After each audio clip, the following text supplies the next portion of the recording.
သားကြီးဘေးရနေကင်းရှင်းပြီးအလောက်ကင်တွေတိုးတက်အောင်မြင်ပါစေကွယ်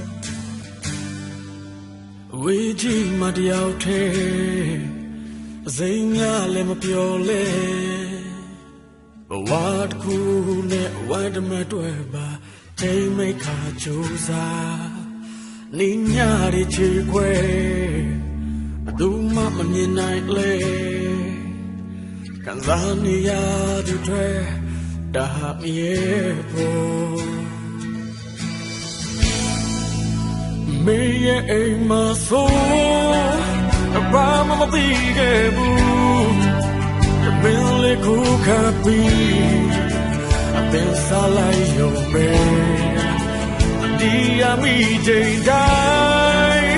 ဒီထမတော်မီကိုတင်ထားတယ်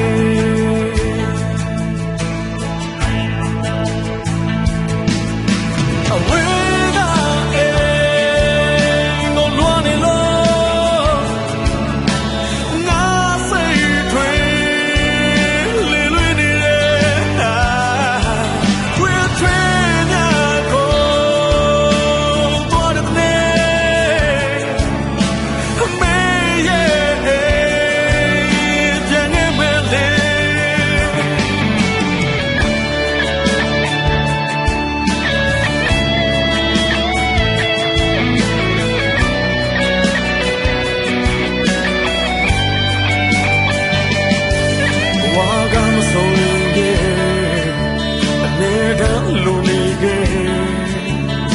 ဒီတင်တွေကြောင့်မှာပဲအိမ်ကိုလွမ်းနေမေရဲ့အိမ်မှာဆို